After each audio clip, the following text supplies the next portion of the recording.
Hello, everyone, and welcome to Epic Loot Radio. I'm your host, Brian. Joining me, my co-host, Captain Extraordinaire Kirk, aka Kirk the Gamer. Welcome in. Today, we've got a great roundtable here for us. We got the gaming cyborg, Ray, the gaming cyborg, and Mark, late to the game. I still think of you as Joyful Arcade, and I have to separate that brand to the new brand that you're rocking and rolling. Mark just had a baby, which is great, so we're very happy for him. And today we're going to be reviewing Helldivers 2, not Sea of Thieves. Dadgummit, that's going to be the challenge of Skull and Bones every time. You know, it's definitely visually different. And how do we pronounce the ink game? I get dyslexic, so I'll let Kirk kind of. I think it's Inkulinati. Man, like, I saw that. I'm like, I gotta get a pronunciation check on that game because I'm like, I'm gonna fail hard, and I would have. And what's the other one, Kirk? Banishers. Ghost of New Eden, cool. And Mario versus Donkey Kong. Yeah, thank you. Yeah, Mario versus Donkey Kong. Full slate. Full slate. Let's not waste any time. Let's go around the horn. Let everybody give themselves a bit of an intro and plug. Let's start with Ray. This is the first time on the show, dude. Yeah, who are you? What you do? Sure. My name is Ray3473. I'm the gaming cyborg. I'm actually a graduate gemologist. So I was a jeweler for 30 years, and then I went into property management.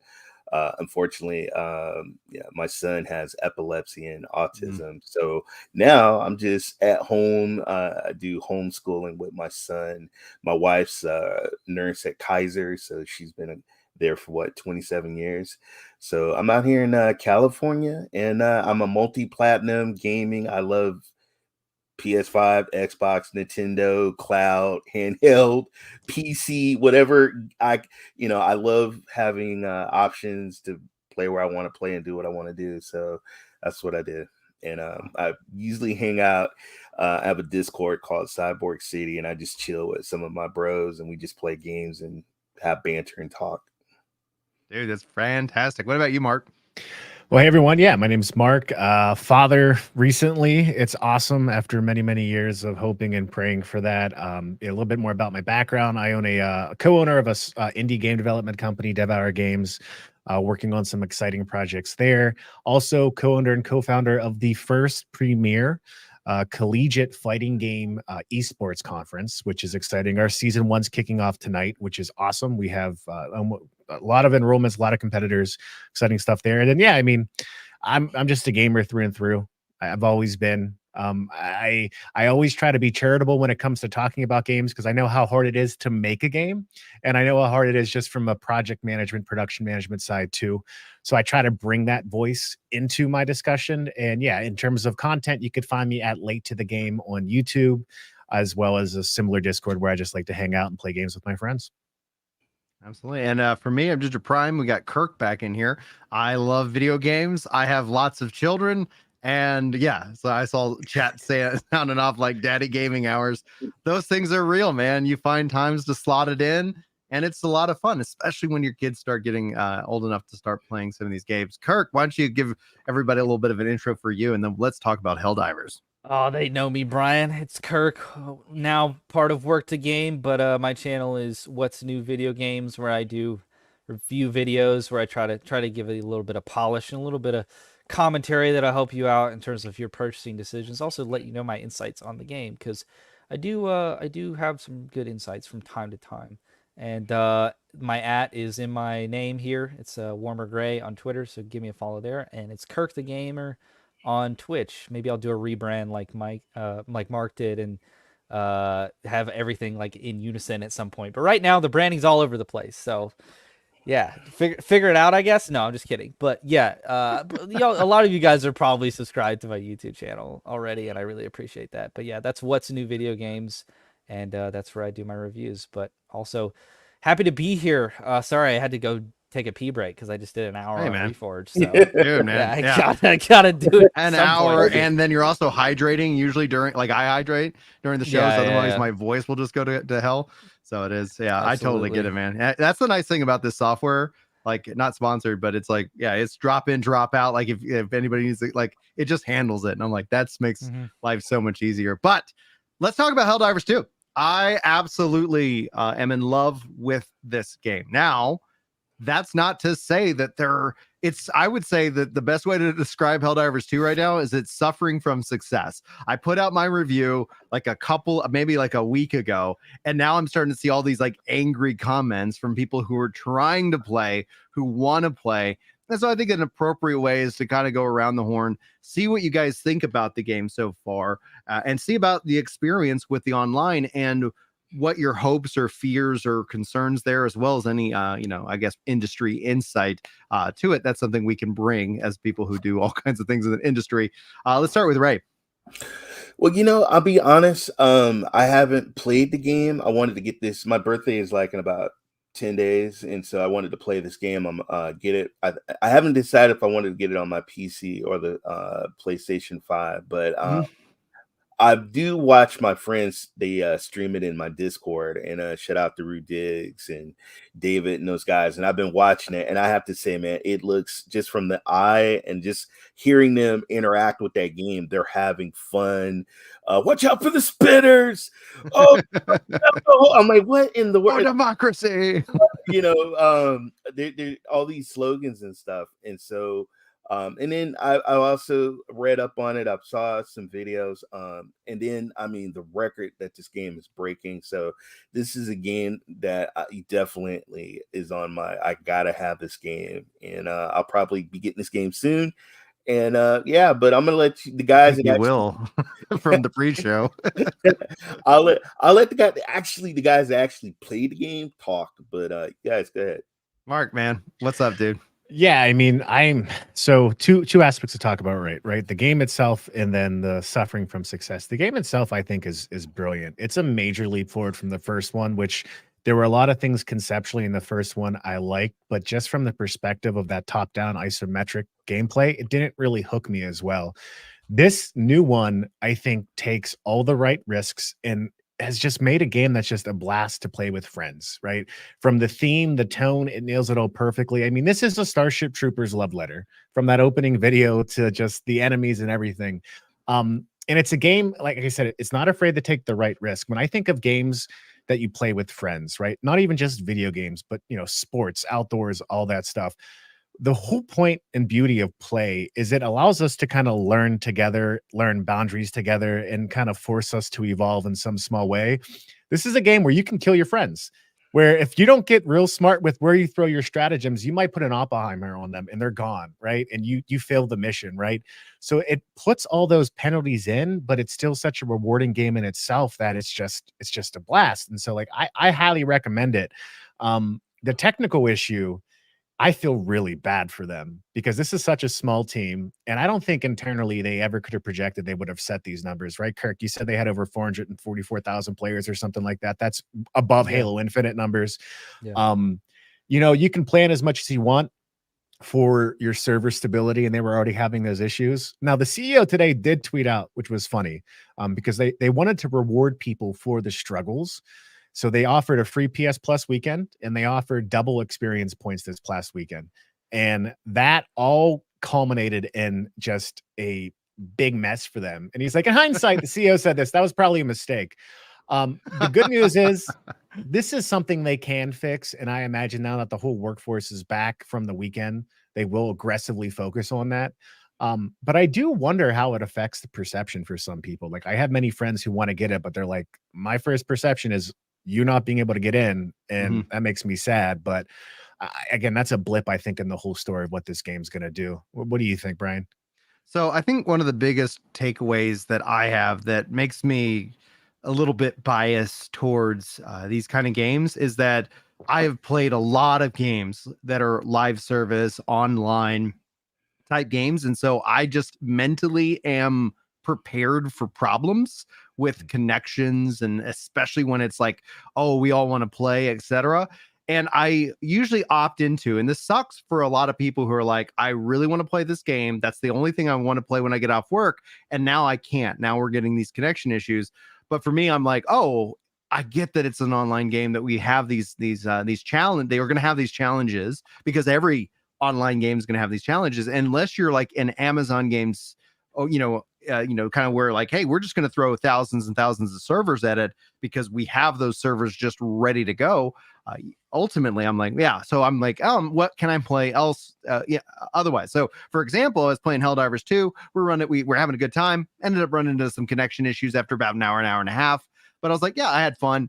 Okay, I'm gonna pivot and go play Final Fantasy VII Rebirth, because like I'm not gonna sit here and let myself get frustrated over something that I can't fix. There's nothing I can do, that will increase the server capacity or these things. The devs, I know, because I've been in these grueling things, or we're like working to find and fix the issues, because it could be a networking thing, it could be just a literal capacity on hardware. Hey, oh crap, we need more hardware, and then trying to get that availability and the cost and trying to manage it. Same kind of concept with when you take Power World, right? Power World kept growing and growing and growing, hitting over 2 million, right? That's impressive. But then you realize that cost them also $400,000 for the servers that month alone. And you're like, yeah, there's the real world implications. So I end up usually siding on the aspect of grace, but I don't want to discount anybody's frustration, because it is legitimate. There's nothing like, you get a game, you want to play the game, especially when the game's this good. And it is this good. So I don't blame anybody for being frustrated. I just say, well, my history and experience tells me, have a backup plan and just be ready to pivot if you can't get in and play. They're working on it. And I believe with its success, and with even Phil Spencer sitting down saying like, man, Helldivers 2, I don't know why it's not on Xbox. I think essentially we're going to see PlayStation continue to jump in. Kirk, what do you think? Well, for one, I thought that comment was very unphil-like in terms of how polished his statements can easily be. Like, it was just like, I don't see how it's helping anybody that's not an Xbox. It's like, it just sounded so like sad and salty. Like, I don't see why Xbox can't play. I don't see, like, I mean, I know. But the other thing who would want to keep a game off of Xbox? Yeah. The other thing too, not to be the negative Nancy of the group or anything, because this game is killing it, and for good reason. Just want to call out bad industry practices when they happen. Mark, you mentioned that they had a free PS Plus weekend. The problem with that is, as far as I understand, the game is not free. So like a lot of times games will have like free weekends where you can just play the game for free. And what they did was they made it to where you don't have to have PS Plus to play the game, which makes no sense, because what that means is then people go out and buy the game and then play it with as a feature complete game where they can play online, which is basically the only reason that you would play this game. And they don't have to have PS Plus for a weekend. And then at the end of that weekend, it hits them with you need the $60 subscription or more, however much money it costs now to continue to play this game after you already bought it for $40.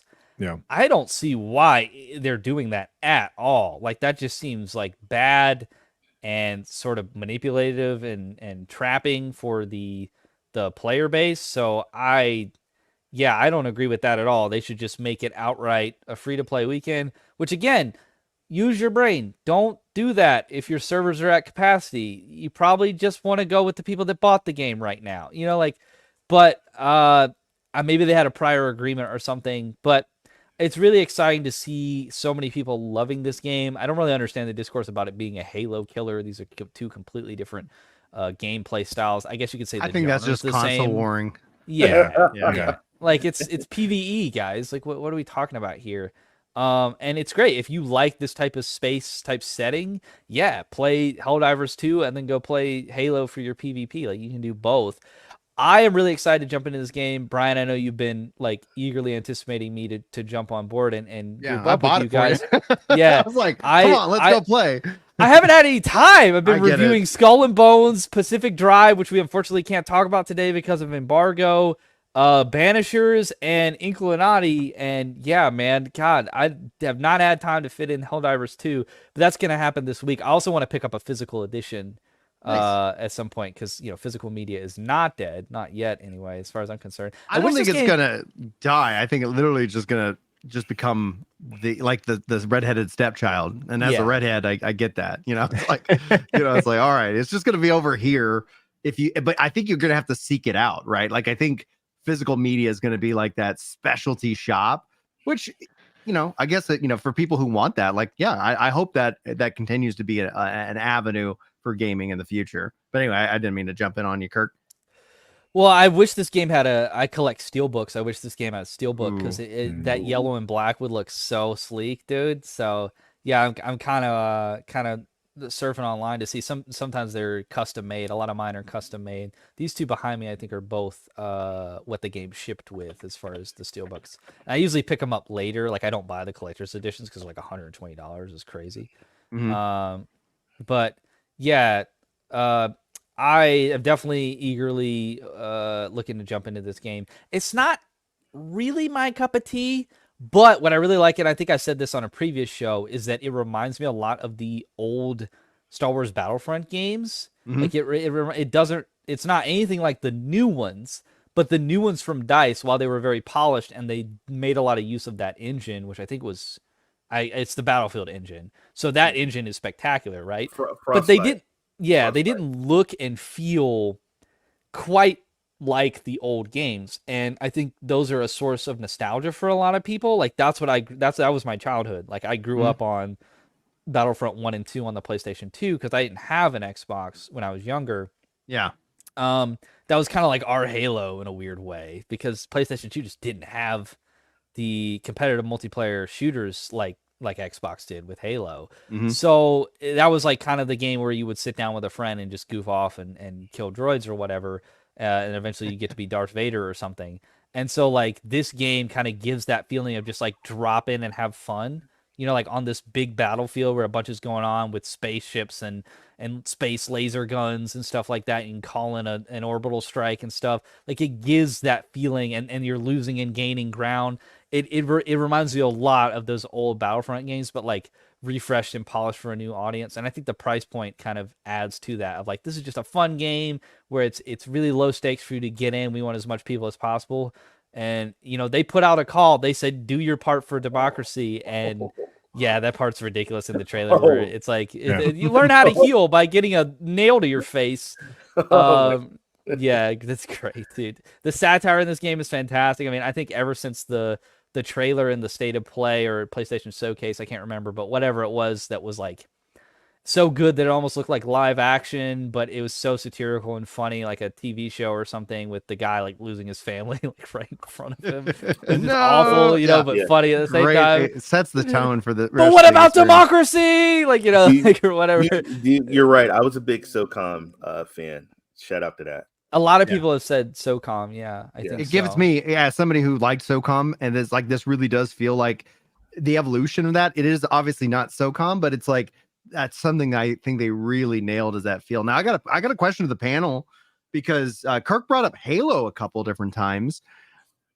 This is like something where, like, if Halo decided, hey, we're gonna have kind of a mode or some kind of system like this, like, I think that could be truly interesting, where all of a sudden you kind of take this as a kind of a design and say, like, well, do we want to replicate that? Because the reality is PvE content, us all being on a team and focusing in on a goal, like, that has a big appeal. And I find that's one of the things that, especially as you get older, like, yeah, at night I'm tired. I don't want to have to be real hyper competitive. Maybe I'm not as, reactionary as I used to be in my 20s. Imagine that.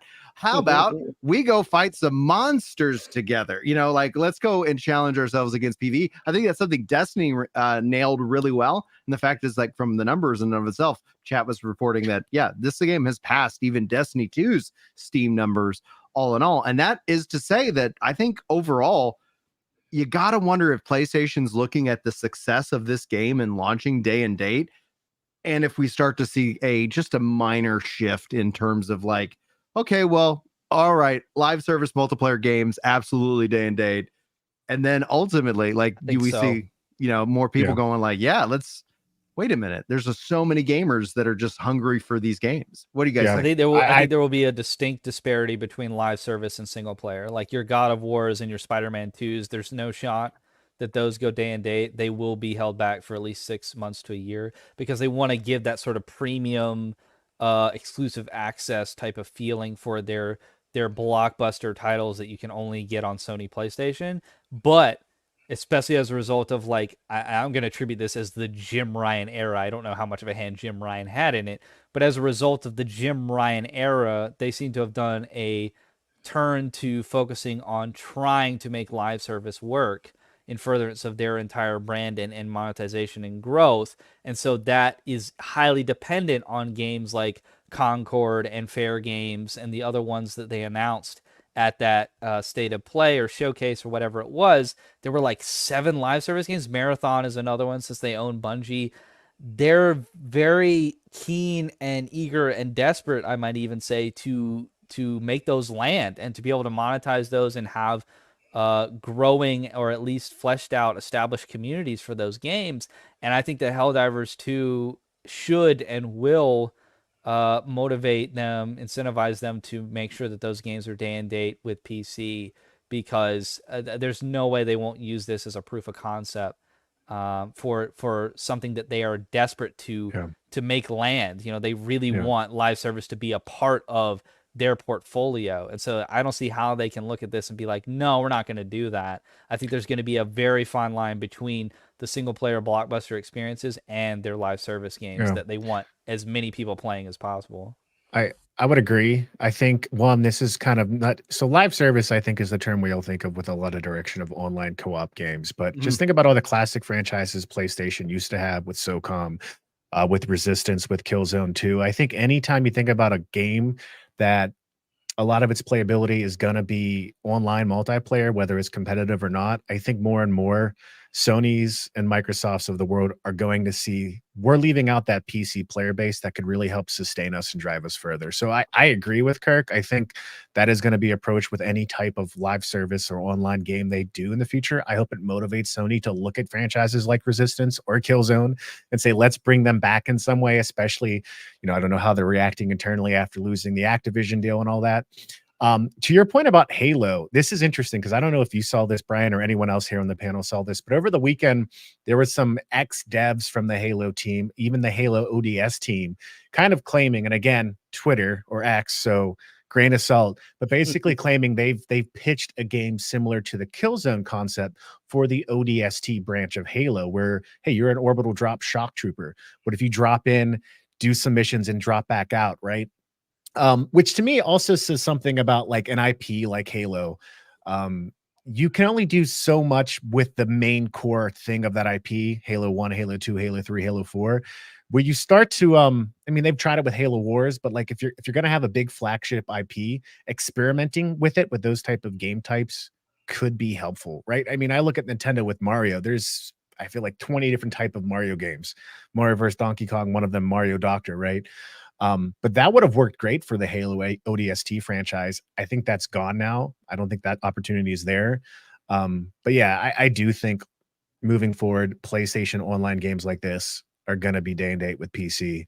Obviously, the single player games don't make as much sense, but I think they're missing out if they don't do that.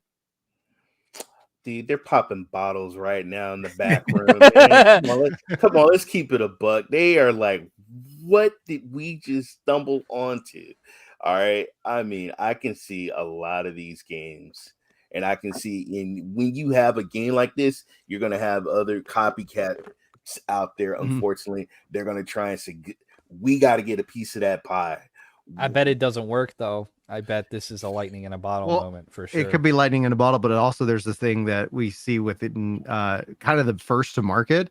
There is a mindset that it doesn't mean you're going to be guaranteed to succeed, but sometimes getting that jump and having that lead and somebody comes in and tries to refine it, you already have the player base. They can be like, oh, this new game that competes with Helldivers 2 is coming out, and it has to do everything that this game does, but better, and give you a reason to check it out.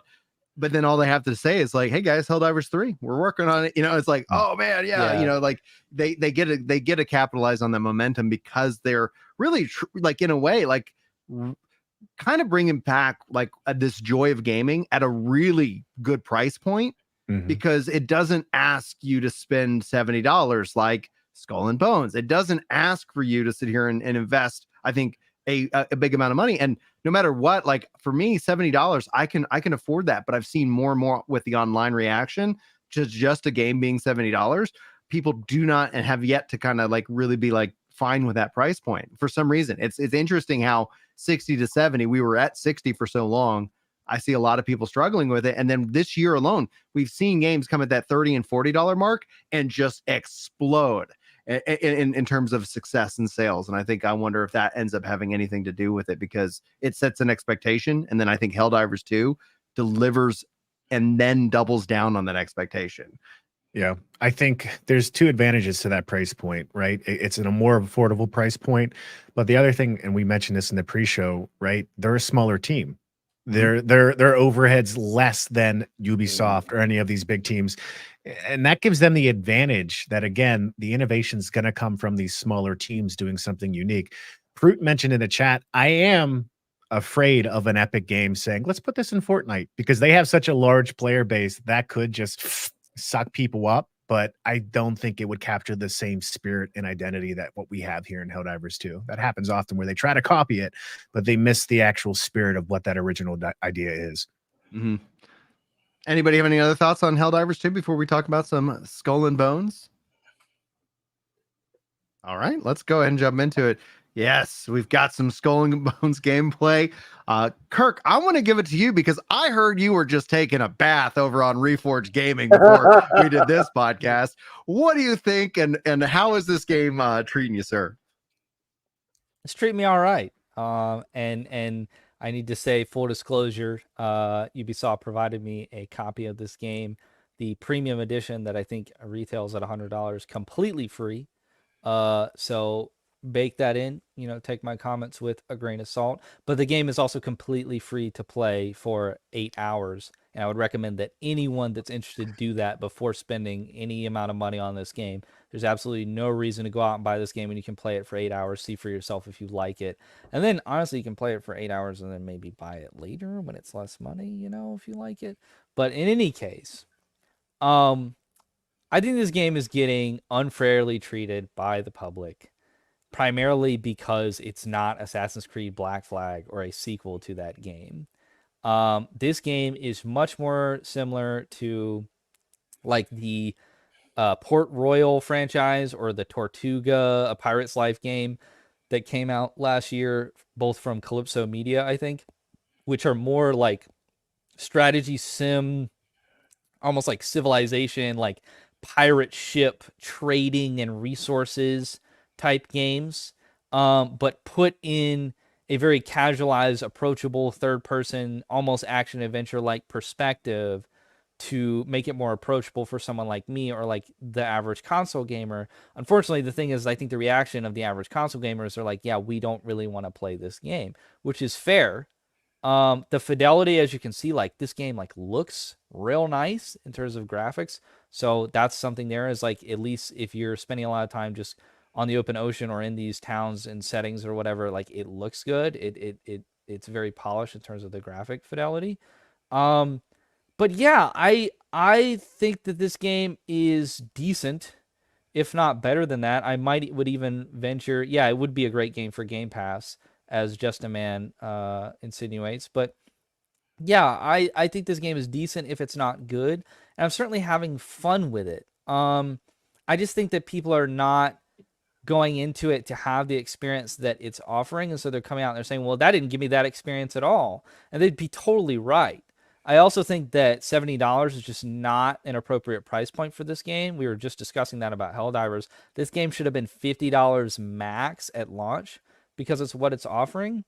But like Brian, you told me that you've only played 30 minutes of this game, and that's like fairly disappointing for me, because so you're like the MMO guy. Like that's like kind of like your whole platform with Ginger Prime, the channel is like, and of course here it's all about, it's, it was Crystal Core primarily in Final Fantasy 14 until we like started opening things up. But like you're known for like, you're getting in there on Throne and Liberty and New World and all that stuff. This game is an MMO. Like if I'm out on the open ocean and I come upon, Archimedes 347 or whatever in his big ship, and I hail him and I'm like, "Hey, what's up, bro? Like, you want to trade?" I mean, obviously this is like I'm not on comms, but like I can do that through the interactive menu. I can join a group with them. I can see what he's got in his cargo hold. I can trade with him. There's an economy here to this that is very MMO like, if it's not just a straight up MMO. And then the other thing is, like, if you want to play a pirate game that's online, you don't want to go back 10 years to Black Flag, which runs fine on Series X, and I'm sure it runs great on PC as well, with a good rig and everything. And they're going to remake that game too, I'm fairly certain. So that's coming in the next 2 to 3 years or whatever. But if you want to play an online pirate game where there's like stakes and like what you're going out and doing, there's progression to that, and you're accomplishing things. And like, this is the reason that people like online games, right, Brian? It's the collective, it's the cooperation, it's that you can interact with other people, but it's also that even when you're playing by yourself and doing things by yourself, like when you accomplish things, there's like a stakes or like some sort of context for that in the greater world or environment of that online game, of like, oh, I went and did this thing, and that means that I now have this resource, or I now have this accolade, and like only so many people have that, or like whatever it is. Like it's not just, oh, I was playing this game by myself. I was playing Dark Souls 3 by myself at home and I beat this boss. Hooray for you. Like that's a fulfilling experience internally, but it doesn't have any like wider stakes in like a established world. So like that's what an online game provides. And so like if you want that with like a pirating experience, I don't know where else you're getting that other than this game. Because to be very clear, like I've seen a lot of comparisons to Sea of Thieves. Sea of Thieves has like no progression. It's a session-based game. So if I play Sea of Thieves for 2 hours and then I log off, when I get back on, I get a new ship, I get a new crew. Like none of what I did before matters other than like maybe some money that I got and like cosmetics. Like there's no carryover progression. Whereas here, like you're looking at my ship right now in terms of the gameplay, like I have a smaller ship right now. I just leveled up my infamy rank to, I'm a buccaneer now, and so I can go and make a better ship, but I'm actually going to wait until I'm a brigand, and that means that I can make a more impressive ship, like that one that's on my right maybe, and then I'll be in like a more imposing ship and can like rock up on some bigger, British fleet ships or French ships and like steal all their stuff and then go trade it. And so like I'm trying to get my reputation up. I'm going out and pillaging trade routes and little settlements and stuff, and then doing like running smuggling deliveries and stuff for pirates, quests. This game has so many quests, like quest boards, bounty boards. Like this is the one game where the Ubisoft like laundry list of quests like actually makes sense. Like, oh, I'm going to go over here and do that, and then on the way I'm going to hit that thing, and then I'm going to attack some ships on that route so I have this resource to take over there. Like it all makes sense. And then once I increase my reputation, my infamy enough, I'll be able to make a bigger ship so I can, get bigger scores and take out on bigger ships out in the open or on these trade routes.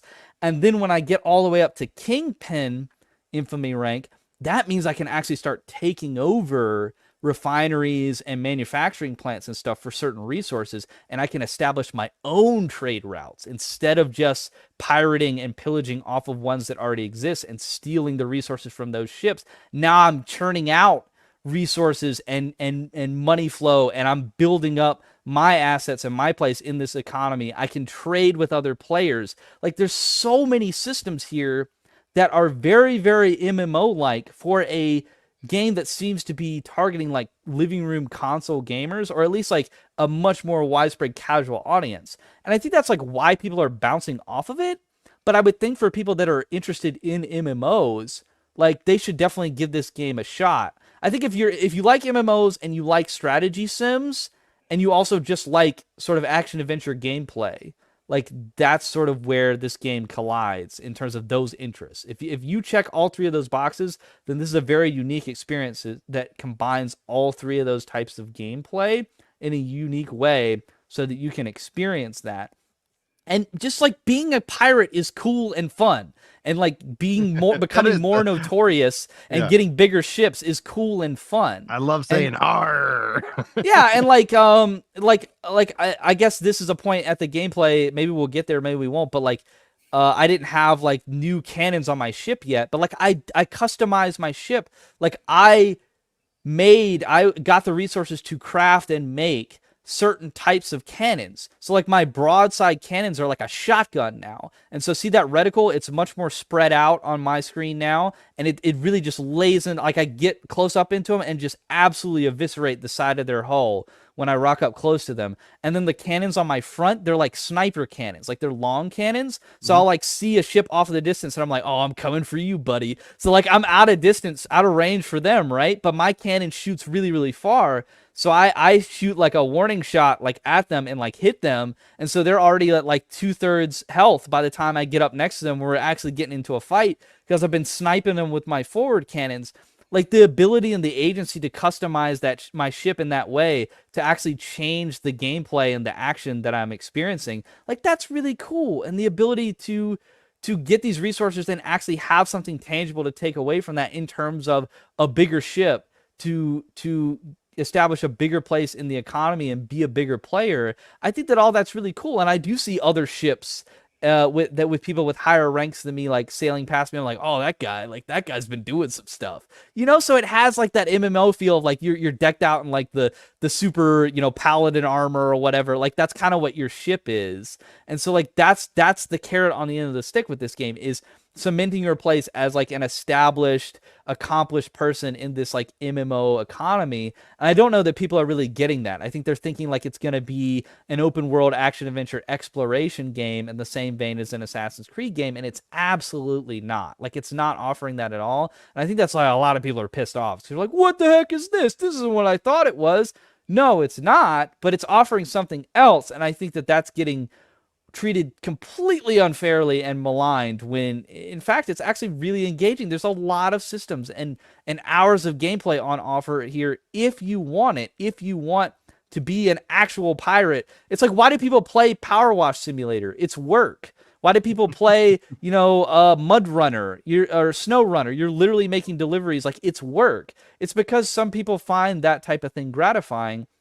This game is no different with the trade routes and the production and the level of economic systems that you're engaging. It's almost like Tropico or something, but you're the one that's actually doing the trade. Like you're going out and you're busting up the British and French ships. Like you're the one doing the pirating.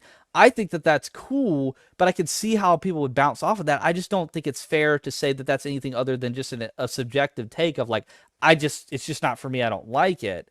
I don't think that review outlets giving this game a 4 out of 10, I think that's nuts. I don't understand that. Like, that doesn't make any sense to me.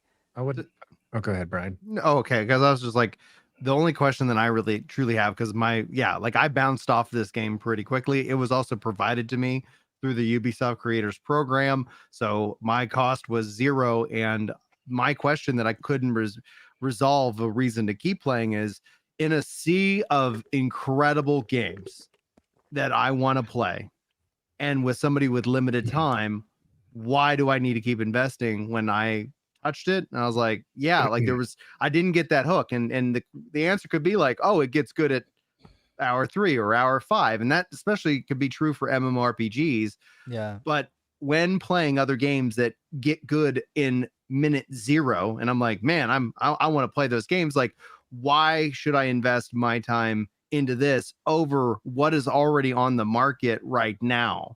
Because it's better than Throne of Liberty and New World. That's why. How's it better than New World? I don't think it's better than New World. Yeah. So have you played New World? Yeah. No. Okay. All right. But you haven't played Skull and Bones. I played Not 4 really, hours of anyway. Skull and Bones, and I played New Immediately, World. Yeah. So if you don't mind me chiming in, Jump in. Absolutely. Yeah, I'll go after. I'll go. Awesome. After. All right. So I put 4 hours into this, Kirk, and I was ahead of you. And it's funny because like Saturday afternoon, you were messaging me like, "This sucks" is one of the words you said. And then also, why the hell do you sent me a voice message? I'm sitting on the couch with my wife and kid, and he's like, "Why the hell do I have to build a sickle? Like, what's going on here?" So that was my own fault. I sold the resources accidentally that I got in the tutorial. So I didn't have the stuff to like do. The onboarding in this game sucks. So like I understand, Brian, but like 30 minutes is like the minimum amount of time you could have given this game. I think it gets good after 90 minutes. Listen, I think after 90 minutes it gets good. Right, but as a parent, like they're like, okay, like that's fine, but the game needs to sell me on that because I'm not just drowning in like free time. When was the last time I sat around and twiddled my thumbs? I can't remember. It's been that long, man. So it's like when I'm gifted, and I'm going to use the word gifted because like in marriage and with kids, like game time, there's a cost to it.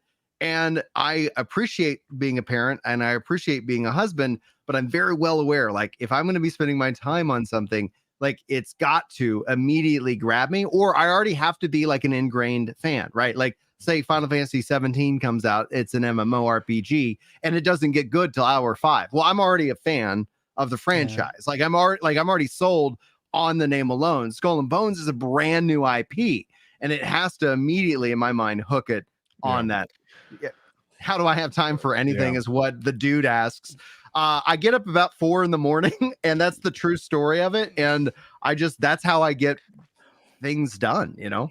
It's also on GeForce Now, which Ray needs to set you up with. But yeah, you love it when games are on GeForce Now, and this one's I was hoping to sit down and play some on GeForce Now, but I just was like, I just didn't get the time this weekend at all. I think if you gave this game 2 hours, you would see it differently. I'm gonna push back there because I gave it 4, and transparently, I did buy it because I'm not blessed to get these free games like you guys. That's probably affecting the way that you're perceiving it. If I'm totally honest, which is fine though, because most people are gonna have to make a purchase. So I think that's no. There's an 8-hour trial. Don't be dumb like Mark and buy it in before it comes out. Play the 8-hour trial. Do not buy this game. I got there's no reason for you to buy it. I got it for coverage. I know, but there's a free trial. So let me say I agree with a lot of your comments on the price point, and there's a lot to the game that can be fixed. And when I be charitable, when I look at this game, I feel bad for the developers because I did some research on the development story, and this is ironically like a total parallel of being a game about ships for the thought experiment of the ship of Thesis, right? Thesis, like. This game started off as a Black Flag MMORPG back when they announced it in 2017. And as business leadership and then production leadership kept changing, this game changed design multiple times. And I think that is what I feel when I play the game. There are parts of this game that they do well. The combat. What I still think isn't quite fine-tuned, you say all these systems are out there. I don't think the intuitiveness engaging with those systems is quite there yet, and I think that could be improved. And I would wholeheartedly disagree that it's better than New World. Like New World does a good job at giving you a way to go. I want to go chop down trees or do with this system, or I want to go fight. I think this game, there have been moments where I've had fun in a big sea battle, and I did a couple missions, and then I have to go all the way back to that main port, and I was bored. It was beautiful, but I was like, I'm just kind of overloaded now, and I have to see back, and it took me 15 minutes, and I don't have any desire to go back out into the sea. So being charitable again, I don't think this was any fault of the development team. Developers that were on this kind of left it saying this game is in a development hell. So I feel bad for them, but I saw you on Reforge. You weren't defending some of the things that I think are really egregious, which is like when you want to get resources from this island, you have to do this like little like that. That is weird. So now here's what that's only like one of 4 different ways that you can get those resources. Like through my agency as a player, I'm like, that feels bad. I don't like doing that. Sure. I'm going to go attack this ship and get the resources that way. Or I'm going to go plunder this settlement and get the resources that way. Or I'm going to buy them because I'm a dope pirate and I sink everything that I see that isn't bigger than me. And so I have all this money. So I come up to a settlement that I'm peaceful with and I say, hey, give me some of your stuff. I got some money for you. And then I'm going to go and deliver that. I think it's a checklist game through and through. Sure. It reminds me a little bit of like Pokemon Arceus, which like I didn't really like because I want a Pokemon game out of that. Yeah. Like I want to train up my Pokemon and go do gym battles and do a turn-based RPG as a Pokemon game. I didn't want to do an exploration checklist. But with this game, with it being a Ubisoft game, I know they're going to bring that bull crap. I know I'm going to have way too many things in my quest log. And like with this, it is like, oh, I'm checking this off and checking. Oh, I can deliver this spices over here. I go get this ale from these ships. I sink them, take the ale, and then I take it over here, and then I get a bunch of money for it. Like those are the systems leveling up until you get to the point to where you're actually running the production facilities and the trade routes. Like I think that's the hook. And like if you're not feeling good from that, then yeah, it's a non-starter. But if that feels good, you have the agency as the player to tackle those tasks in a variety of different ways. And just because, yeah, like several aspects of the game are not great and mimic like a mobile game's gameplay, yeah, I'm just not doing the quest that way because I think that's not fun. The other thing I said on Reforge, and I'll pass along because Ray needs to talk here because I know he's played quite a bit of this game, is that I think that this game barely came out. Like, I really do. And so, like, with a game like this, I'm happy that it exists. I think it's egregious that they're charging $70 for it. I think it's egregious that the messaging is that it's worth $70 because it's not. I know they want to make money, but still, you know, like, it's just not okay. This should have been fixed $50 MSRP maximum at launch. And I think they did a real big disservice with all the messaging, with calling this quadruple A. Like, it's just insulting to the players and to the people who bought this. And so, like, I think that someone like you, Mark, goes into this game having bought in, and you're like, what the heck is this? Like, you know, and like, I totally understand that. But just as a thing of like, do I want it to exist or not exist? Sure. I think I'm so glad that this game is out and that 5 years from now, whatever state this is in, I can go be a pirate and be online and mess around with whatever they put into this game. And that's cool to me. Do I think it's worth $70? Absolutely not. Do I think that people will have fun if they go play the 8 hours that you can for free? Maybe. It just depends on the person. It's totally subjective. But again, I think objective analysis of this game from review outlets that say that this is a 4 out of 10, I don't understand how you can say this is a 4 out of 10. That's crazy to me. I wouldn't say that. And to your point about how it came out, and Ray, I'll say this, then it's all yours. It is interesting because, again, the development story about it, they got large subsidies from Singapore. Ubisoft Singapore got a lot of subsidies, which creates a legal liability at that point, right? We saw it with Kurt Schilling's company in Massachusetts whenever they made Kingdoms of Amalur. Like, they had to get this out the door. And I think that, combined with how it changed so many times, honestly just makes it for a game that has its shining moments, but everything else to get to those shining moments at this point, to me, feel like they get in the way. And that's my only comment. It's all yours, Ray. Not a problem. I think the name is where they shouldn't call it Skull and Bones. They should just call it Pirate Simulator Micromanagement. This is what it is. If you guys are looking to be a swashbuckler, getting booty on an island and swinging your sword around with your peg leg, no, you're not going to get that. This game sounds so dirty. I know. Ooh, some booty swinging your leg around. This pause. This game. No pause. This game, folks. I'm not gonna say it's a bad game. I'm not gonna say it's a oh my god next generation game. But I will say I did have some fun. Look, I am a sucker for PC simulator games. I built my ship. I made sure I had the right amount of cannonballs. You don't want, so I made sure when you go to battle, you want to make sure you got the right amount of cannonballs, torpedoes. So I got torpedoes on the side. I got my, rockets here. I got my boat decked out. I thought that was pretty cool to add all those certain weapons on your boat. Plus the cosmetics, I thought that was really cool. I love my gal here, my pirate lady. She looks so cool. Like the level of customization there is really cool for sure. Exactly. And I didn't, just so you know, ain't no way in hell I would have paid. I'm a GeForce Now ambassador, so I got a code. Plus, I'm also I have PlayStation Plus Premium. So I was getting there ain't no way in the world I was gonna pay that amount of money for this game because one, I played the alpha. When I first played the alpha, I was like, what am I doing? I'm getting a crowbar over here. I'm getting rusty nails over here. I'm going over here to get boards. I'll be honest. I don't want to sit here and lie to nobody. I did not like when I played the alpha. I didn't like it. When I played the other beta that came out, I didn't like it. But something about the last beta before it launched, I played it and I said, you know what? Let me give it a chance. Because I already know it's not this game, it's not Sea of Thieves, it's let me see what it is. And so I played it, and I put about 4 or 5 hours straight. And but you definitely have to play with your friends. If you're playing alone, yes, it's so much better with friends. Absolutely. Yeah. Hell yeah, this game's gonna be boring playing by yourself. So shout out to Simply Plum. He's actually having surgery. My prayers out to you, brother, on his back. But he did a stream. He got on it. Me and some other guys, we played the game. Dude, when you're level 4 and 5 and you got level 10 boats coming at you, dude, it's really cool. Hey, you go here, you go there. Let's blow these ships up. Let's take the combat on this game is amazing. The strategy that you use, I will give this. The combat is great. And that's it. That's it, folks. That's it.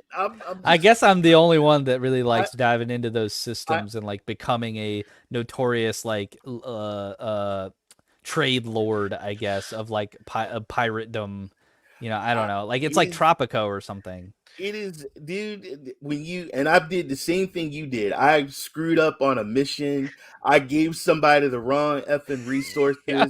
I was like, I just went over there. I just had that thing. Yeah. And you guys spend like an hour going and finding it again. Yeah. Dude, when my ship is loaded up, and then I get into the rough waters, and then I don't brace it, guys. If you don't brace your boat explodes in the middle of the ocean and you lose your stuff. And guess what?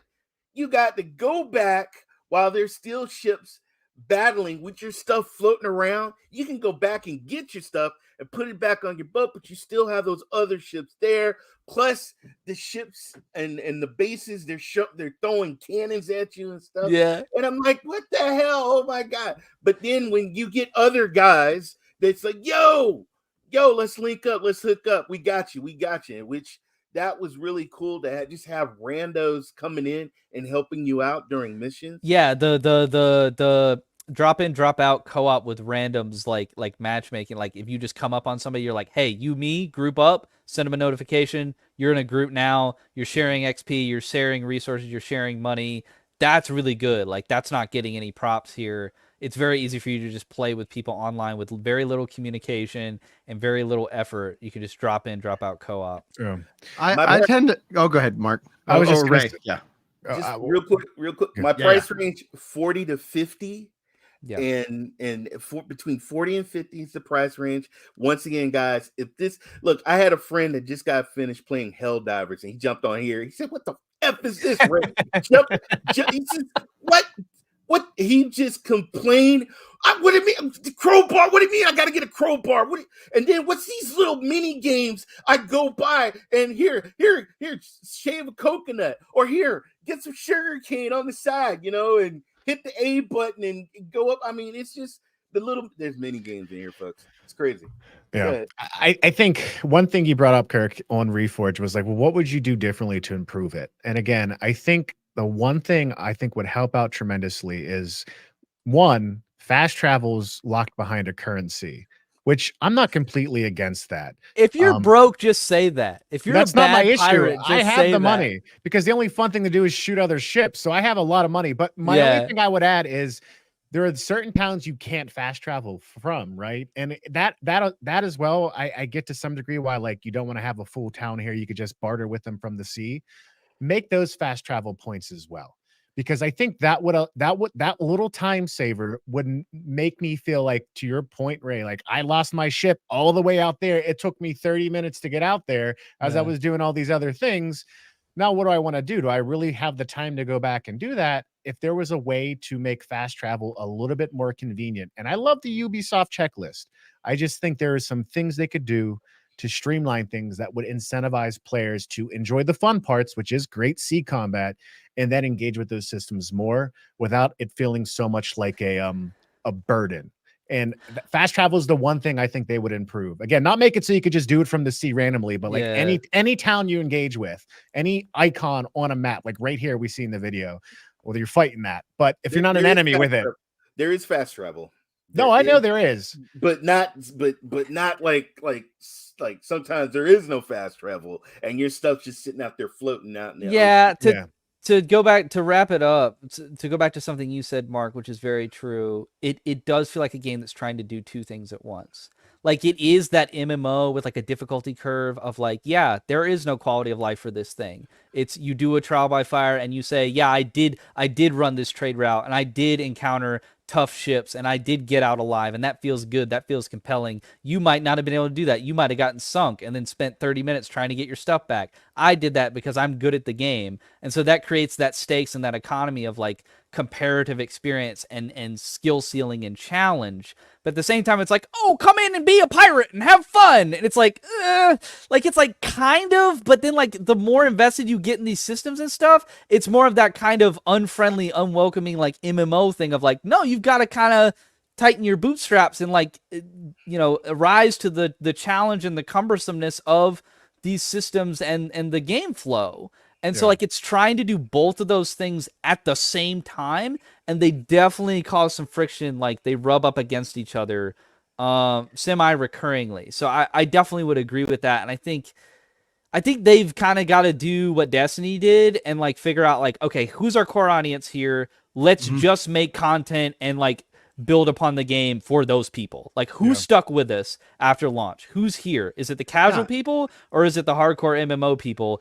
Let's build upon that, and hopefully they'll find that and they'll make this a good experience for everybody in the coming year. I'm fully supportive of if they want to keep working and building, like that's what games can establish themselves. And it's like, so let's do that. The one thing I would say though is that, like, I know Kirk's bringing up 4 out of 10. That's why I personally don't like scores.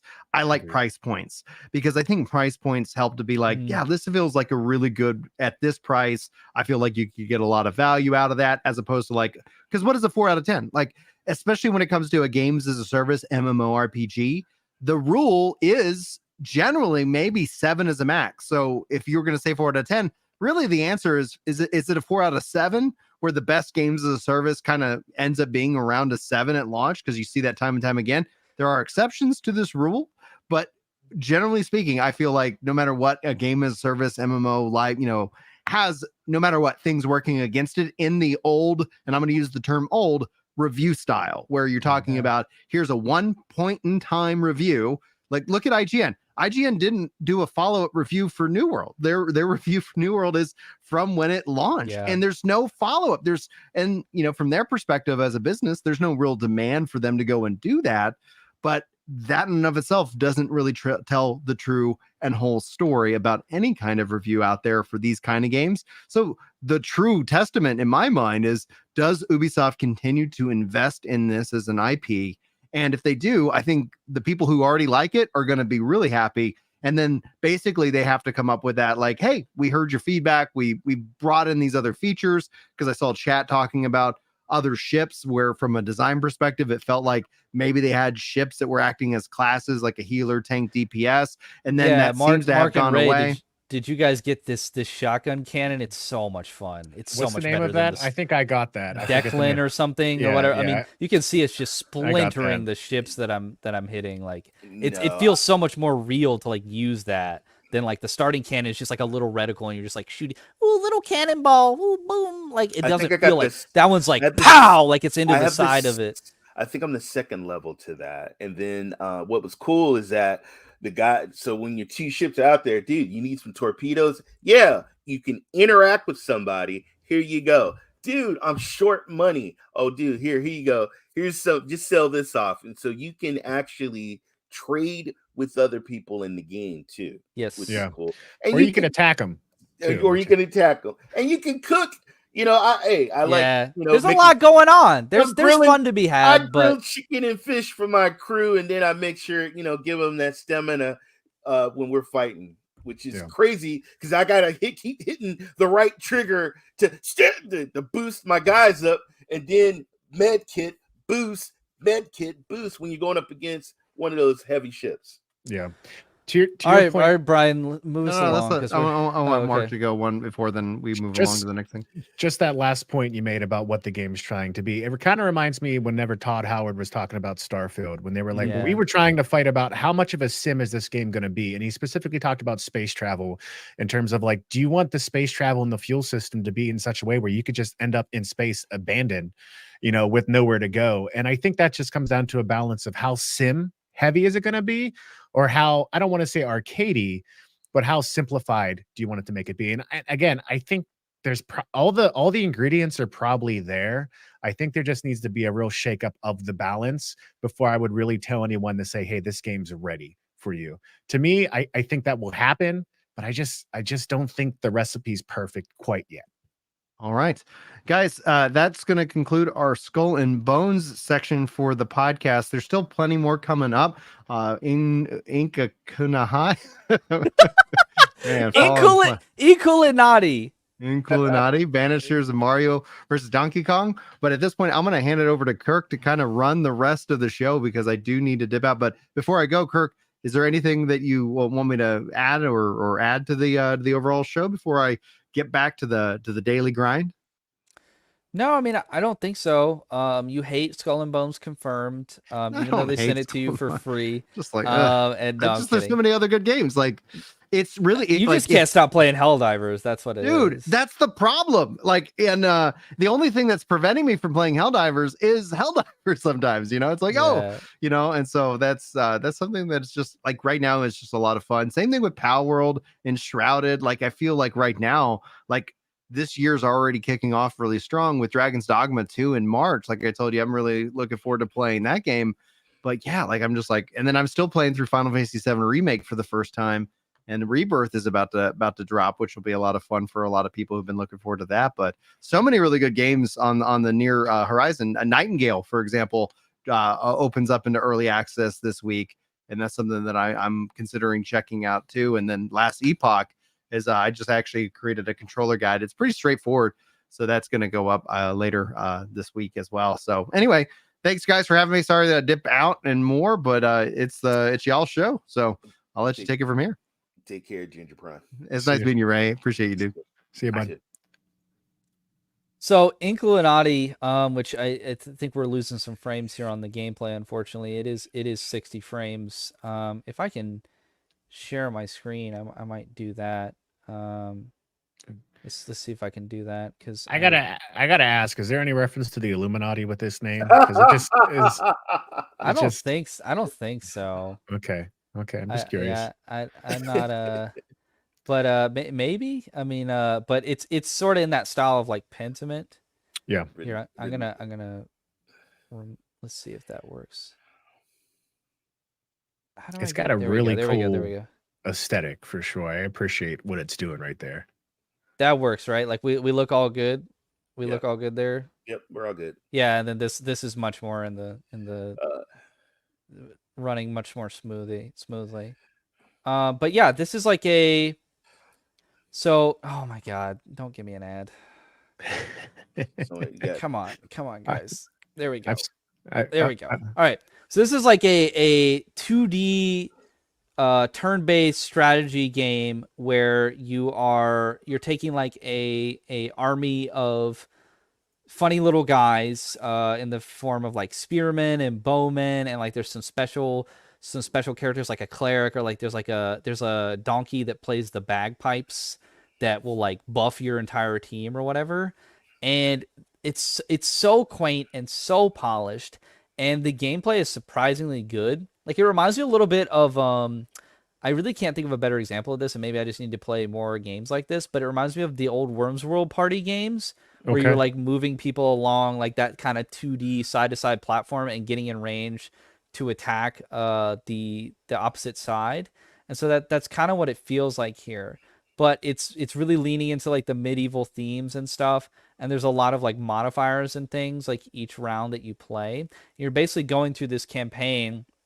There's this map kind of behind his like squad that he's got there, his troops, uh his forces, where you're progressing along, and then each stop is like a little battle that you're gonna have that's like 5 to 8 turns or whatever. And then you engage in that battle. That's like a turn-based battle, and then you move along to the next thing. And there's also like some dialogue stuff, like what's showing up now. And the dialogue is very funny and quippy, and even like the actual battles, like some of the moves, like with the rabbit troops, like the rabbits like show their butt to the enemy, and it gives the enemies a headache. Or like the donkey like will like fart into the bagpipes to play the bagpipes. Like it's just like dumb funny stuff like that. And like obviously this character has no resemblance to a very iconic Star Wars character by any means. That's definitely completely coincidental. Not at all. And yeah, not at all copying that. So Disney, don't sue this small little developer. But yeah, no, and I think they're about to start a combat encounter here. But I freaking love this game. I was able to beat it. It's like a roguelike. So I was playing on like normal difficulty, I think, and there's much higher difficulties. Yes. But I was able to play through and beat it without dying. But the crown resource at the top, it's like prestige, and you even if a run you don't get all the way through and you're successful, then you keep that, and that's sort of your progression that you carry over to the next run, even though it's a roguelite and you lose everything. But yeah, this is about to start up a battle. Let's move ahead a little bit here. There we go. So like there's a lot of stuff going on the screen, but it's actually like pretty easy to grasp like once you play. Like I started the tutorial and it was really really granular. Like it was like, okay, here's how you move and like whatever. And I was like, okay, I'm not doing this. So I just started up a run, and lo and behold, like even just the onboarding like for starting a run was really good. I was able to figure out like what everything on the bottom of the screen means like fairly easily, like probably within like 2 matches.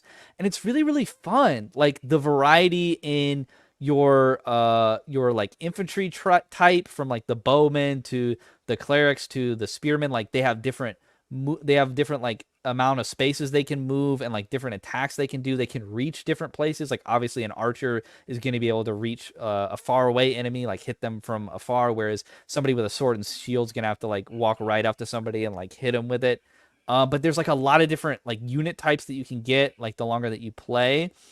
And then there's like funny stuff you can do where like your character, like, which is this guy with like the pen and the quill and stuff, he's like you basically, and like you can actually like take your hand, and like if one of these like blue rabbits was close to the edge, you could just like push them off the edge and they would just go "Ah!" And then you would just like kill that unit by like, see how it has like hands at the bottom, so you can actually like move stuff around every turn like with your hand. So the whole premise is like this is all kind of a medieval manuscript type thing, like with the illustrations and stuff. See, he's like hurting him with his hand. It's like that's so cool. Like it's like layered in that way. It's like it's almost like kind of fourth wall breaking or like meta to a degree.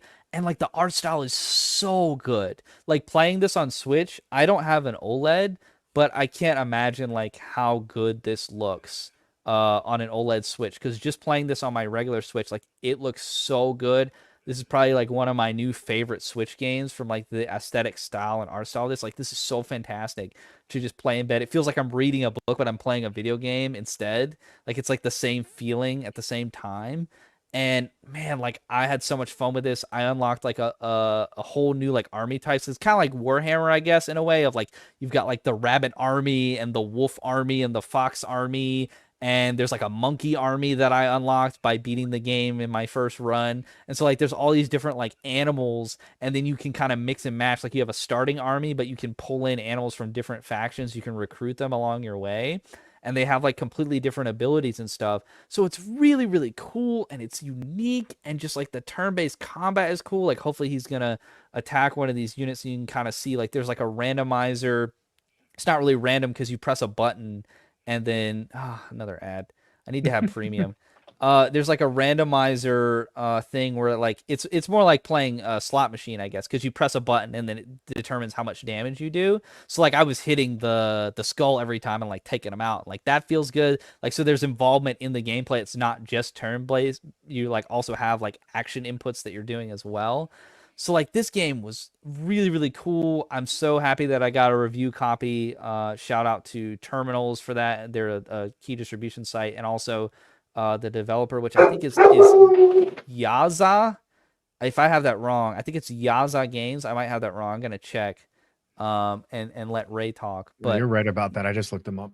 okay, Yaza Games. And yeah, this is like I think it's a very small studio. Like it might be like 1 to 3 guys, and just I mean, just look at this. Like look how awesome and unique and fantastical this looks. I mean, I took a medieval manuscripts class in college that was like about studying like ye old manuscripts, like usually like Bible passages and stuff that had like these ornate, you know, how it has like the starting letter, like where it's like a long time ago, and the A is just like beautifully depicted, like with all this ornate sort of bordering on it and stuff. And you'd have like a priest, you know, like up in the top corner, like blessing a woman or something like that. And it looks like this. And so the fact they were able to convey this art style into a game, have these characters move and be very animated and alive, but still sort of retain that fidelity and that authenticity to the art that you see in manuscripts, like from this medieval time period. I just think that's so cool.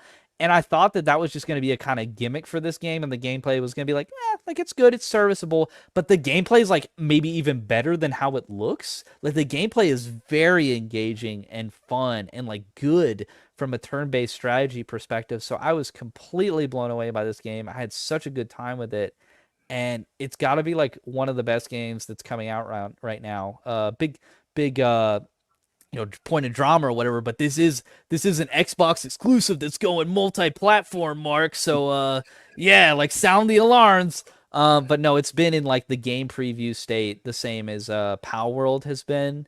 Same type of thing. They call it game preview on Game Pass, so it has been available there. I don't know if it's been available for purchase. It might have only been available with that game preview on Game Pass, but it is now having its full release for I think $20. It might be 25 on some platforms, on PC, Switch, and PlayStation. So, I hit my mic. PC, Switch, and PlayStation. So I got a Switch code, and that's exactly where I want to play this game, is on Switch. I'd imagine it would be the most fun on handheld, just for like the style of game that it is. But yeah, for people with a Steam Deck or a Switch, I highly recommend it. I would give it like a 9 out of 10. It's a fantastic game. And with it being a roguelike, there's a lot of replayability there, and there's like different endings each time you beat it. So there's just so much going for this game, and there's very little that I would knock it for, other than just like, if you don't like intensive, high investment, high thought, you know, you've got to be paying attention. Your wheels got to be turning brain wise. It's not a game where you can just kind of shut off and play. There's a lot of strategizing, and like, you know, he just got pushed off there. It's like you can lose, you know, and then you lose everything. So there is a little bit of difficulty and a little bit of challenge there, but there's different difficulty modes. So for anybody that like isn't completely turned off by the premise of what type of game this is, I think they're gonna have a good time with it, because it's just a quality game, especially from like a small studio, with it being an indie game. And I think it's probably a strong contender for I think I'm definitely going to nominate it for Work to Game Indie Game of the Year, and we'll see if Brian has played it by the time we have that discussion. I don't know if you guys will be on, but I'll probably be lobbying for it come the end of the year, even though it's early. I think this is just that strong of a showing. Ray, you spent a little bit of time with this one. What did you think from the time that you played it? First, when I looked at it and I saw the boxes and all the pictograms, and I was like, "What the hell?" It looks intimidating. It really does. It looked intimidating. But I'm gonna tell you something. Don't judge a book by its cover, folks. I actually did the tutorial so I could learn how to play it, because I wanted to play the game right. And I'm gonna tell you, it's really if you look in the corner, there's like ink is 20. You really have to manage your ink. And you have to, and there is strategy. You can spear, there's swords, there's arrows, there's farting. And so what I did, I cracked up when the animals were farting. So what I did, I did sneak attacks, man, and just walk up and made sure that I had enough ink so I could just let off a fart and push them off the edge. And it's really just any kind of like turn-based strategy game. You got to use your magic points or whatever, your action points. Same thing here. You got the ink points, and you got to manage that. So when you move, if you don't want to move your character all the way over, because you're gonna miss out. And about the time he gets to where his destination is, he's gonna fall asleep, and you're gonna have to wait the next chapter, and you might just get hit. So what I do is I move very slowly. I do a fart attack, knock him out. We go to the next chapter. It's my turn. Then I stab. There's different types of strategies you can use, or you just push him off the edge. But I really, really enjoyed the game. Kudos to the developers. This is a really hidden gem. I actually I have Game Pass. I played it on Game Pass. It's good to know. I would actually spend the money to play this on my Switch. Yeah, because this is something I would like if I'm my son dental office or something like that, and I could just sit and just chill. This is something that will kill time, folks. I really like this game, and it's worth the price. So yeah, yeah, it's really I had good. fun. I had fun. Shout out to Yaozai Games, because this is just something fantastic. Like in terms of the look and the style. Unfortunately, Pentiment kind of got all the attention for having that medieval manuscript looking style, but I think there's a lot of substance here in terms of the actual gameplay, and it feels so good. Like when you win battles, when you backstab an enemy character, or you push them off the edge or something, it feels very satisfying. Like you're like, yes, like I outsmarted them, you know. And then obviously like the funny stuff, like the donkeys farting and rabbits mesmerizing the enemies by showing them their butts and stuff. Like that's hilarious, you know. And there's also they pray too, folks. So there's a little bit of religion in here, and so the animals are praying. Cleric type characters for sure. Yeah, blessing and because that was like a big, like that's sort of the thematic thing with this is like, again, these manuscripts were a lot of times like with this art style based on like religion, so like, you know, Bible verses and things like that. So like that's really where you would see these type of depictions in literature and this art. So it's sort of carrying over that, and like it is very tongue-in-cheek. Like it's definitely making fun of certain aspects of that, like with them farting and with them like doing just goofy stuff, like, and the sound effects are funny.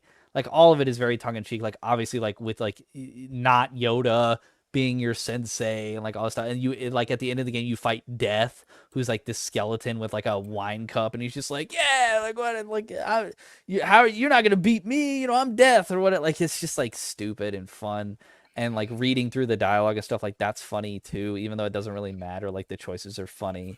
So yeah, it's just a very entertaining and engaging time, and I can't recommend it enough. Yeah, it looks like a game I'd enjoy a lot.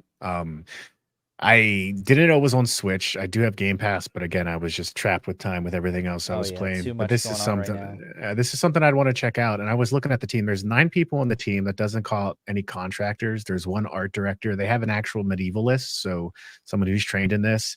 So I always appreciate people that throwing back to that like 8th century to 13th century approach to all of this. So yeah, I mean, if you would have told me, Kirk, that there's farting in this game, I would have dropped Mario vs. Donkey Kong before I even picked it up. Because to me, you got this aesthetic, and that's almost my entire identity. So there's illustrations too. When you fart, they're coughing, they're all like, ah, and there's just like gas that's over their faces. And stuff. Yeah. So yeah. It looks like it has a lot of personality. Well, yeah, let me get this off. There we go. But yeah, another game. I guess we can decide whether to cut this based on one question. Ray, have you gotten into Banishers yet? Because I saw that you postponed your stream. I actually I'm streaming it tonight, but I did play. I played. I got up at like about midnight and played it in the dark. And yes, I did play it. So tell me what your experience has been with Banisher so far, because I obviously reviewed it on the channel and with Reforge. But yeah, I want to know your thoughts. Alan Wake in the 17th century. Okay, that's interesting. Alan Wake in the 17th century. I thought the narrative, and this might just the story, just from the very beginning, it got me with the sound, the animation on the game, and then when you got to actually fight some ghosts, and I don't want to do any spoilers, but excellent story. I mean, the story just grabbed me. Plus, I Captivating, used yeah. I used to live in Providence and New England in that part of the state. So I used to go on field trips to colonial times and stuff like that. And so the story right away. I mean, a town is cursed. Two people are coming because they were requested by somebody, and they got to They're like figure out what. specialists, right? Like they are ghost banishers. So they get Yes. called in to deal with like haunting situations. Exactly. Yeah. And then you got your characters, like, okay, because you got some shady people kind of acting shady as soon as you get there, because you're trying to investigate. Some people are talking, some people are not talking. Why are these people having these weird nightmares? What's the curse that's been put on New Eden? Just it's a great story so far. It's Don't It's Nod too, and they're known for that. From Life is Yes. Strange to Hmm. Okay. yeah, Yeah. I think I'm not sure if Volcano High was them. Oh, no, I'm thinking of Harmony Fall of Reverie. That's another Yeah. one. They've had a lot of good games that they put out, and the one that this is most similar to in terms of the systems is Vampire, Mhm. which you said you enjoyed, Ray. I know I've Mhm. seen you on the Blood Hunt game, but that's a totally Yeah. different game. But yeah, Totally. Vampire, if you recall in that game, like they had the systems of like the communities and the choices that you would make, like with the Mhm. NPCs and how that would affect, like they have their own social circles, Right. and then what you do with one person, like if they have a husband or a wife or a best friend or something, that affects what the story and what the gameplay is going to be going forward, like interacting with that character.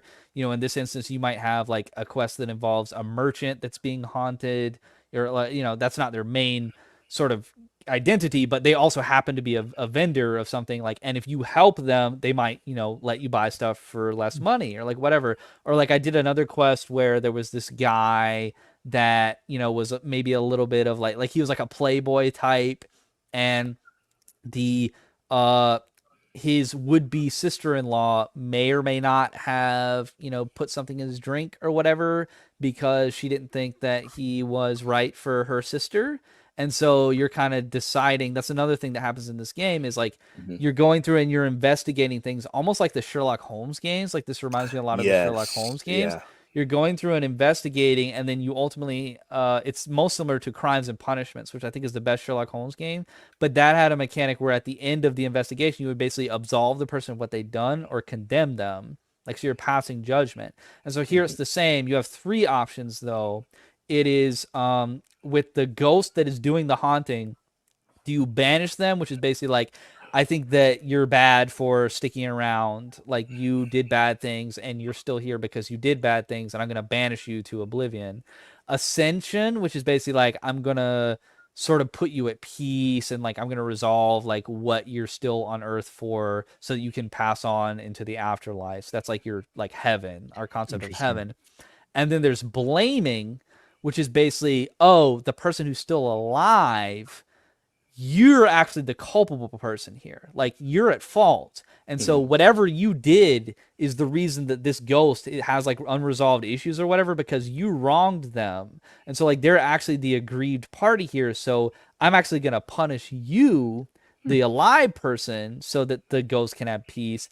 And there's an ulterior motive there, because I guess we're going full no spoilers here, even with what the trailers have covered. So I guess I'll just say that there is a narrative benefit and potentially a gameplay benefit or payoff to actually what you're doing, is you're killing these individuals because of the crimes that they've committed. Potentially, they might have murdered the ghost that's haunting them or something like that. And you're killing those individuals to strengthen you and your partner and the bond that you have and the abilities that you have and what might happen to you as an end result of the game. It's definitely going to change the ending based on the choices that you make in each situation, and whether you banish, ascend the ghost, or you blame the individual and take their life essence and kill them, essentially. And so you have that decision in each case. But I had that quest where the girl, I had to figure out, did she or did she not poison her would-be brother-in-law. And then at that point I had to decide, okay, what am I going to do?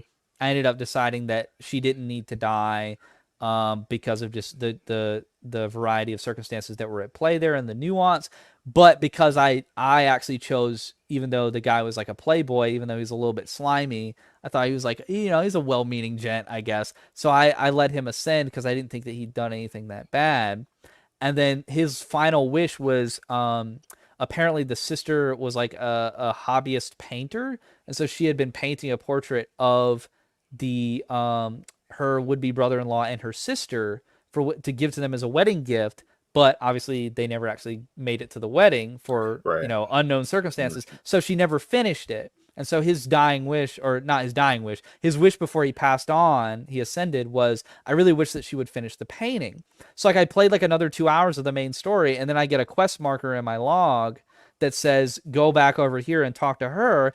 And it turns out it's like seeing it through of like, hey, just so you know, homeboy that you may or may not have poisoned or whatever, he said that he forgives you if it was your fault or whatever, but his last wish was that you finish the painting. And so it was like this whole quest where I have to go get her materials for like the paints to like do that. So there's like actual in-game ramifications, like narrative wise and gameplay wise, of like what you're doing, and you're like following up with these individuals. And I think that's a really cool touch when a game like does something like that, because it gives you stakes and it makes you feel like your choices actually matter. So that's like really cool.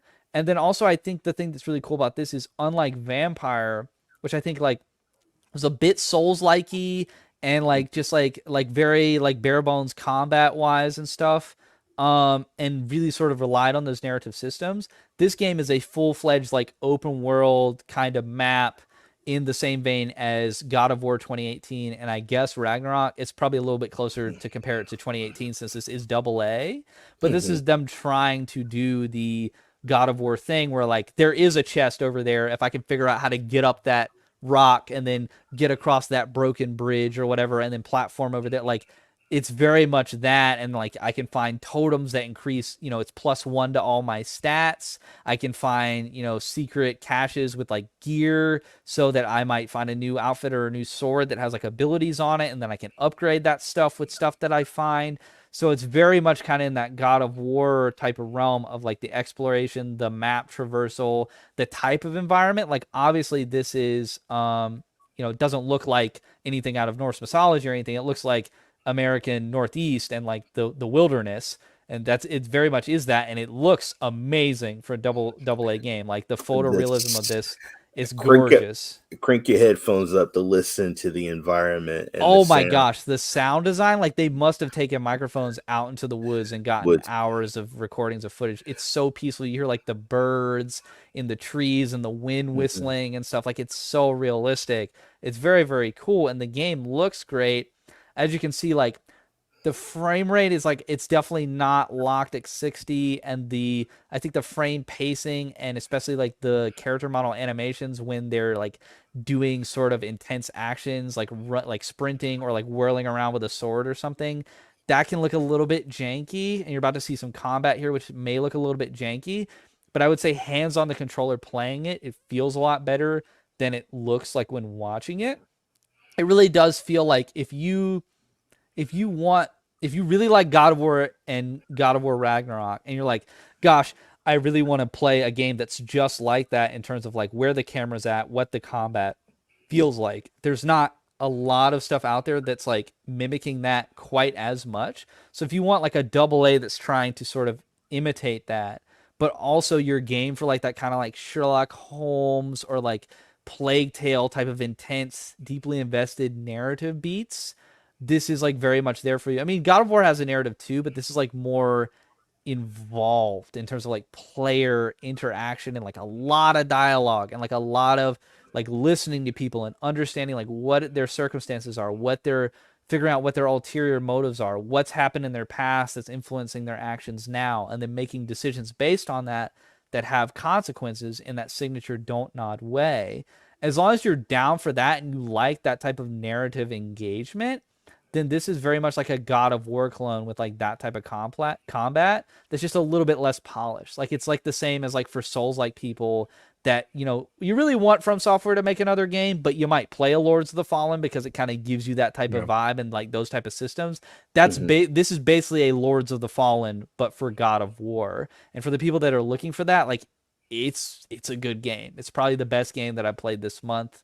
And I would include like Inkulinati's right up there. It's really good. I think I like this one just a little bit more because it's punching above its weight. It's trying to be that like premium AA experience. You can feel that lack of polish, and you can feel that it might have had less budget, might have had, you know, less resources, but what they're able to accomplish in spite of that, you can sort of tell like, oh, this is a quality AA game. And I think for the people that like want this type of experience, they're going to have a great time with it. And I hear it's only $50 on PC specifically, which is a great price point. Interesting. It seems like it does a lot of innovative things. I knew nothing about this game except I remember them announcing it at one point. It has the worst title in the world. It's like the Immortals of Avium problem. Like blank of blank, and you're just like your eyes glaze over. You're like, I'm not going to remember that. I think the Banisher, it got me like, okay, what are they banishing? Because when I think of the Banishers, there was a game where it was kind of like a, what was that game where they would search for monsters and then banish them? I think it was Showdown or something like that. I think it was a battle. It was actually like a ghost battle royal game, and it was called Showdown. Oh, Hunt Showdown. Hunt Showdown. There you go. Thank you. A little bit, yeah. Hunt Showdown. I have like 200 hours in Hunt Showdown. I'm a huge Hunt Showdown fan. A little bit, yeah. There is a banishment mechanic in Hunt Showdown. So yeah, I like that comparison a little bit. So yeah, that's interesting. And there's like that ominous, like macabre type of feel to this, like drawing. They've sort of taken some of those elements, carried them over from Vampire, so you don't have that kind of Transylvanian or like you know, that era of horror like Jekyll and Hyde or like Dracula, Bram Stoker. You're not really getting that type of vibe, but they're taking some of that ominous like feel over, and then they're putting that in this setting. So like the characters make a lot of comments about like, oh, like, you know, we're just in the colonial America, and we're just in, you know, the American Northeast, but this land is like very much ripe for haunting, like even more so than like where we're from, which I assume is like over in the UK or something. So like, yeah, they're really giving you this feel of like the fear of like that, like one layer underneath the norm, you know, like underneath just the regular and the picturesque, like the environments, the grass and the trees and everything. It's so beautiful, it's so scenic, and yet like there's this whole undercurrent and underbelly of just like ominous dark forces at work, and they really make you feel that, especially like with the opening cinematic. Ray, if you got there, you're like, oh crap, like go time. It's go time now. Well, when you go into the end and you meet some of the characters in the beginning, and you get to see, I mean, crank your settings up if you can, play it on 4K. The animations when they're talking, and the narrative and the story, and it's beautiful. Well done. Yeah, I mean, if you look at the combat here, like it's fun. It's pretty invested combat. Like you're having to move around a lot. You're having to prioritize which enemies you want to attack. Like if you like God of War combat, or if you even like Souls combat, again, this is going to be a little more akin to something like Lords of the Fallen. It's a little more janky. It doesn't feel quite right. Like there's something a little bit off, but it does get very, very fun. And I found that like playing it sort of like Bloodborne, where I'm like very aggressive, I'm just diving in and attacking enemies, taking them out, and then I get back, maybe heal if I need to. This is a little more early on when I didn't have a lot of abilities. As you can see, I just died there. But now I'm at the point now playing on hard, where like I have abilities that let me get my health back, so I'm not even having to use my flask. So just by taking enemies out, being aggressive, I'm getting my health back naturally, and so it feels so much better to have like sort of fluid fights in that way, and just be like, get in, oh, take him out, and like I'm taking hits, but at the same time, you know, it's I'm getting that health back so I can keep fighting. And so it feels like the more that I'm able to do with the combos and with my combat abilities, because you get like 4 skill trees worth of combat abilities, there's a lot of depth here actually. And there's like gear that you upgrade that has like gear. It's not gear score, but it uses like the color system of like blue, purple, gold, and then like red or whatever for like super rare or whatever. You can upgrade the equipment that you want to with the resources that you find and that you can collect like drops from bosses and stuff. There is a lot of in-game potential here, and that there's like I don't even know what I would call them. I would call them like deep cave dens or whatever, where you can like actually summon a boss and like do like a boss rush and like keep fighting that boss to like get drops. So there's like a lot here in terms of like, if you wanted to spend a lot of time with this game, I don't know if this game is like set up to where you like really would want to do that. But it's like making an attempt of like, if we get fans of this game, which I think I am one of them, that want to play this for 70, 80, 90, even more than 100 hours, like there is stuff to do here. You may not want to do it, but like they put it in the game for the people that want to do it. And like, I think that that's cool that a lot of people probably won't even get to that point with this game and experience all of that. But for the people that do want to go super deep with it and like 100% it and hit that end game, it's there for them even after the campaign. And like, I think that that's dope for the people that want it to have that, and for them to put the time and attention to detail into the game. I think this game oozes attention to detail and oozes effort given the studio that's putting it out, and like clearly the double A-ness of it that is reaching like newer heights. It's evolving on what they've done before and trying to break into that quality space. Ray, any final thoughts? I can't wait to get back into it Same. tonight. Can't wait to get back into it tonight. And yeah, this is probably one of my top 5 games right now for Of the year. Yeah, I would agree. that I've Maybe played. top 3 for me. Yeah. Okay, wow. I haven't played Infinite Wealth yet, but yeah, this one's up there. And it feels, it's like an RPG light. Like it feels RPG enough to keep me engaged on that front. Like it's not just linear. I'm also going around the map and like finding chests and opening stuff, and it's like, oh, that is a sword that has an ability on it that I want. I guess I'll put all my resources into upgrading that. Like I found a sword that gives me health back, which like I said, I think that's my favorite thing, is to get health back so I can keep being aggressive. So I found that sword and I just dumped all my ingredients into it, and now it's like gold rarity, so it's like really good. And like that feels good. Like, oh, like I'm able to sort of customize and develop and have that RPG progression there. So that's been a really fun, engaging aspect of the game, that it has that, and it's not just a narrative story with linear sort of gameplay and progression and combat. It's very much, yeah, I can explore around the map. There is like a little bit of like Skyrim, Witcher type of RPG elements to be had here, even if they're lighter than those games. Like it's cool that they are just expanding what their offering is with their games as they evolve, even as a AA studio. So I love to see that, and a lot of props to this game. I've got a review on the channel, What's New Video Games, and I did give it a 9 out of 10 because I think it's just that good. Okay. Speaking of a game that I think Mark is going to say is just that good because he loves all things Nintendo, it's Mario versus Donkey Kong, which unfortunately I don't have any. I didn't grab any footage, but yeah, we'll just have to trust you. Yeah, listen, I'm a big Nintendo guy. There are definitely things Nintendo does, and I'm like, that doesn't work. I never played the Mario Donkey Kong franchise, but obviously, for those that don't know, this was a continuation of the original Donkey Kong in some way, like a puzzle platformer, if you will. This is a remake, I believe, of the Game Boy Advance game, the original game in this series. So this was all new to me. I got through the first 2 worlds. It's a game that respects your time, which I always like from a game design perspective. As you know, people get older, they get busier. I can pop in, pop out, and I don't feel like there's a lot of commitment from me to, get vested and set up again. Basic setup, each stage essentially. Let me take a step back. Donkey Kong's a hedonist. He was sitting there with a hoard of bananas. Wasn't enough for him. He goes and robs Mario's toy company, steals all these little Mario action figures. He really wanted them, but they were sold out, so he reverts to crime. Which I'm kind of like, when character development wise, that threw me for a loop. But he went to crime. He went full on heist mode, stole these minifigures. And so the whole point of the game is each level you're getting some of these figurines back. And each level there's like 3 presents you can get, as well as the actual minifigure. And the perfect score for each level, you have to get those 3 presents. And there's just a lot of different puzzle and platforming.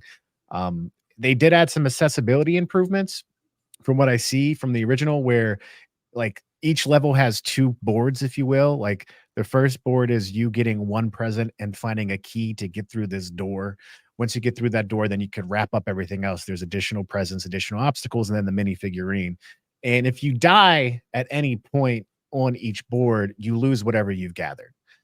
They basically added like an easier mode where if you die on any board, you just kind of reappear with a bubble and you keep what you've gathered, which I can see being helpful as you get later on in the game, because it does go from super easy to like it's getting more tricky pretty quickly, you know. But yeah, I'm enjoying it. Like I said, I know people that are huge fans of this franchise.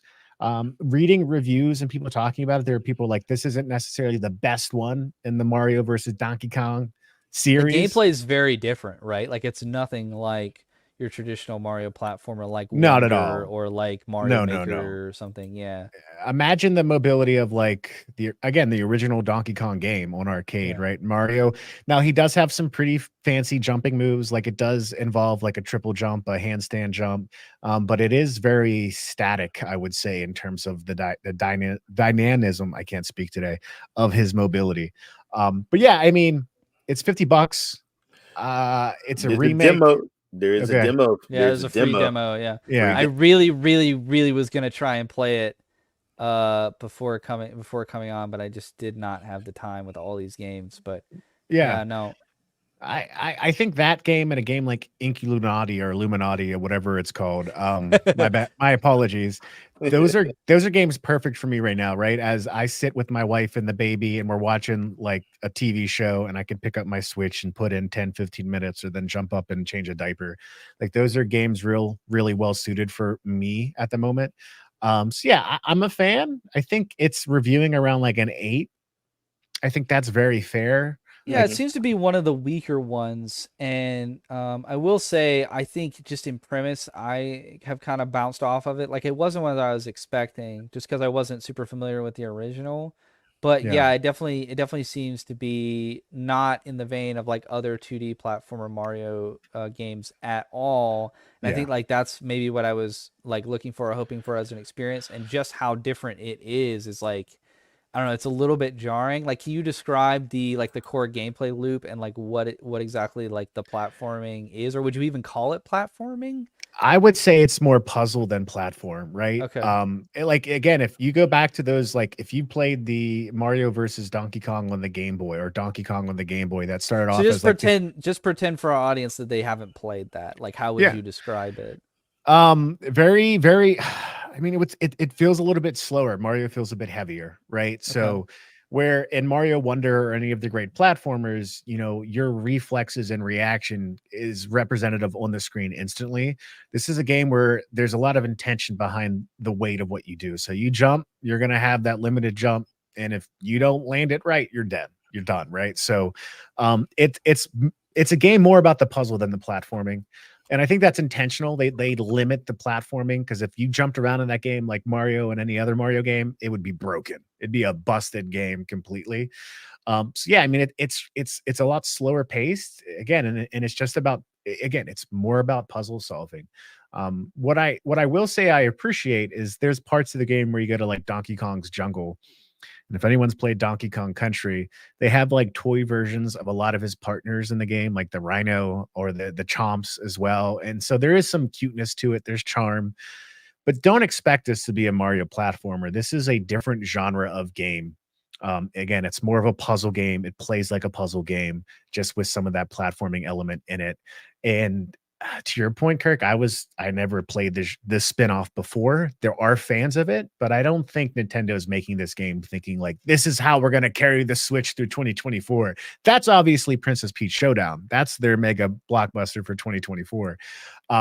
It's a nice game, right? I would say if you're a fan of it, if you're a fan of the genre itself, what they did with Mario versus DK, pick it up. If not, but you're curious, play the demo, and I'd say wait till it goes on sale, but we all know that's not going to happen with a Nintendo game. Yeah. So, Is there something comparable to it that you would compare it to that isn't a Mario game, perchance? I mean, I can't really think of anything. No, honestly, I think the best example was the original Donkey Kong arcade game. Like that. Yeah.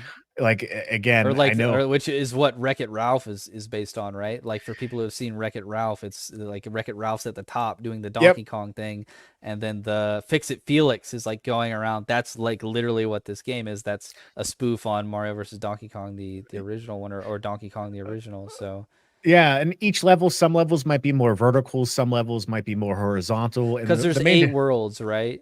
yes, I think there's there's 8 8 total worlds, worlds. 4 levels in each world, and then there's a special Mario mini level, which is a little bit different from the traditional gameplay, where you have all the figurines you've collected throughout those 4 levels, and you have to they follow you along like lemmings, but they also are smaller so they can get through paths you can't get through, and so you have to control various contraptions to help them get there, but then also help them get to the finish line as well. And then there's a boss battle with Donkey Kong where you basically have to hit him in the head with various objects from fruit to barrels, right? So it is a iteration on that original Donkey Kong game at its core, just with a heavier emphasis on puzzling and a little bit more of an emphasis on platforming. You There's mentioned that really there was kind of a high difficulty curve. Do you think it's like this one's a little bit less approachable for younger audiences, even though it's, I think of Nintendo first party IP as like being for all ages. Do you think this one's like it kind of needs a grasp here to be able to kind of take on the puzzles and the challenges and stuff? I think it's got the right curve for all ages still. And what I mean by that curve is like world 1's super easy. Like Okay. I didn't die once. World 2, I was like, oh, that was a little bit of a challenge. I'm sure it will continue to grow, but I don't think it grows in a fashion where if you're a 7-year-old, you can't get your hands on it. I think it's a game that would be great for that younger generation to have a little bit more of a consequence in their gameplay. But again, there is that accessibility mode they made too that does make it a little bit easier for everyone, even if you do die. But yeah, it's fun. It's one of those games where if you think it's your game, try it. If not, don't try it. Like it's a very specific type of thing. Don't play it if you don't think Yeah. it's for you. Yeah, it's a very specific type of game that I wanted to try out because I have so many friends that have been fans of the spinoff for so long. And I've always been like, personally, as a young kid, if I ain't jumping on Goombas, it ain't for me. Yeah, this feels like a weird, like it's kind of like Super Mario Bros. 2 or even like maybe Dr. Mario, even though I would say the gameplay there is a complete offshoot. But just like it's one of those weird kind of spin-off alternative titles that are kind of out of the box. You're like, huh, But yeah, I guess for people that are into that and into all things that are, Nintendo and Mario, there's a lot of charm here, right? Like it still carries over kind of that general sense of wonder and enjoyment, I'm assuming, that you expect with a Mario game, whether that's, Mario 3D World or Luigi's Mansion or Dr. Mario, like whatever it is, you're expecting to get that sense of wonder and enjoyment. Do you feel like that's embedded here in all the right ways? I do. I think for what the game is, it gives off that charm. It's not a Mario Wonder by any means. Don't Yeah. come to this game thing. That game that blew my mind. But like there's some cutscenes that are actually impressive and well done. Like I said, Donkey Kong gets angry, which he's known for doing. Yeah. But yeah, again, it's a fun game. I would almost say this could have been a $39 game, to be honest with you, given what it is and given how it's not necessarily adding a lot to it from what I've seen. But I think it being priced at 49 is totally fair as well. Okay, well, I think that's going to wrap up all of our thoughts on all of these games. Gosh, we have had a crazy February.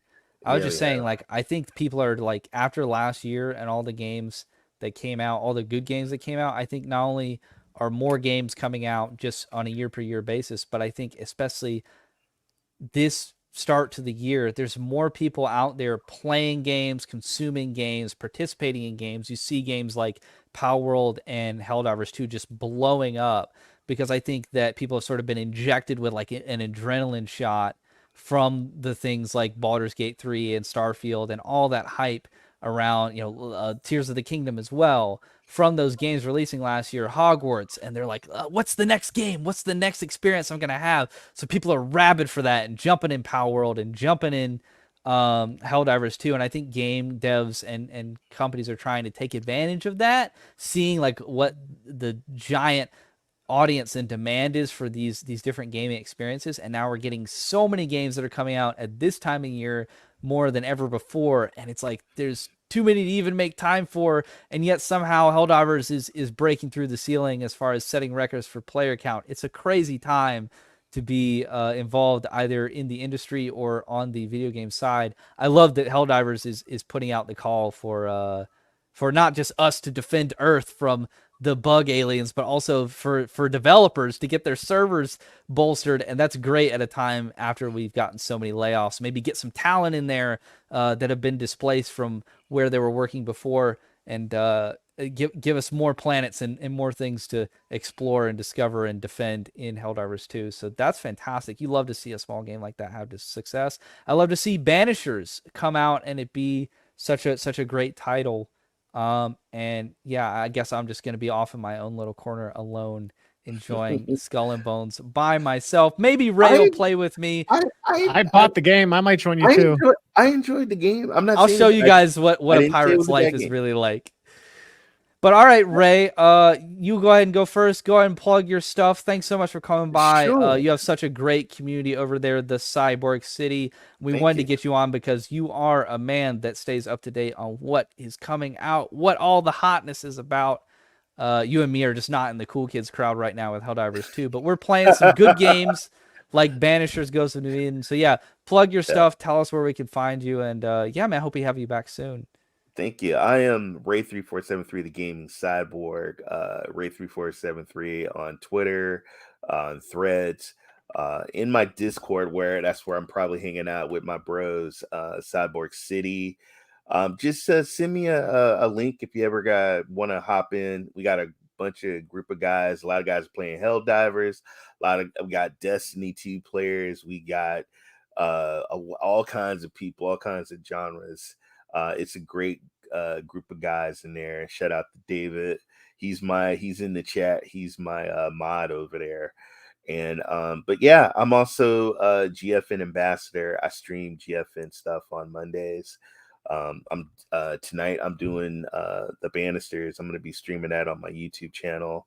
And I'm also Ray3473 on Twitch. I do a lot of Marvel Snap. I am a Marvel Snap addict. I play a lot of Marvel Snap. So yeah, and Mark, it's been great. Congratulations to the new congrats, baby, man. Congrats. And also thank you, Ginger Prime. Thank you, Kurt.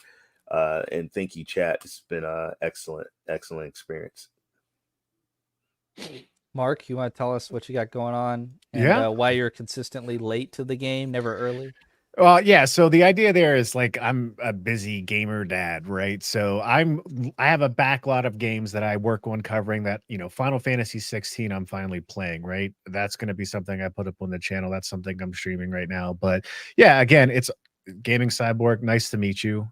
I'm hoping to work with you again some more. Kirk, always a pleasure.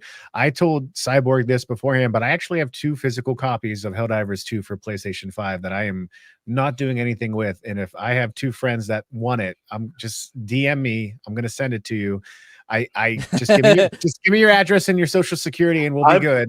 I'm putting it in all your tax information. Right now. I'm putting it in the private chat right now. Awesome. But yeah, so again, Devour Games is one of my companies. We make indie games. We have a game on the Switch. We have new projects we're working on all the time. And then CFGC, our season kicks off tonight. If anyone's interested in fighting games, you could find CFGC Twitch is CFGC_GG, first collegiate esports fighting game conference. So if you're a fighting game fan, that's growing. We're excited to bring that level of play and competition to the collegiate space as well. So yeah, I mean, that's it. And as always, thanks to Brian for, is it Nick Foley from the Avengers that brings us all together? Yes. Or Nick Fury. Nick Fury. Yeah. Who's Foley? I don't know what. That's a wrestler. That is a wrestler. Mick. Yeah, Mankind. Thank you. Mankind. That's Mankind. But yeah, Ray, speaking of Ginger Prime, we got to hook him up with that GeForce Now partnership. He's out here representing harder than anybody. He loves GeForce Now, so we got to set him up. Because yeah, Mans is always ranting and raving whenever he sees a game go to GeForce, especially day and date. So yeah, I'm so sad to see he's not excited about Skull and Bones as the MMO guy. Come on, But yeah, it's Kirk the Gamer, Kirkland Gray on Twitter, at Warmer Gray. My channel is What's New Video Games.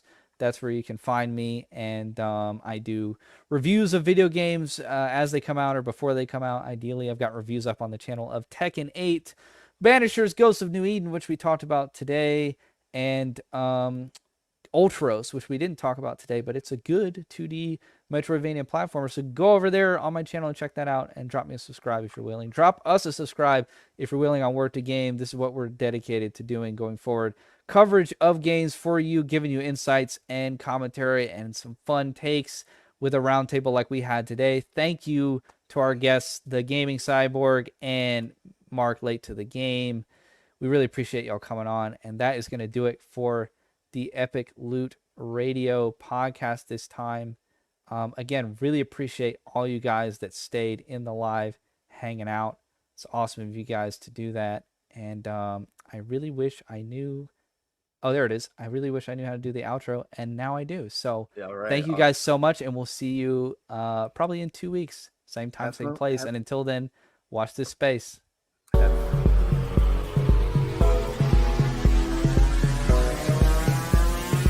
Epic Loot Radio.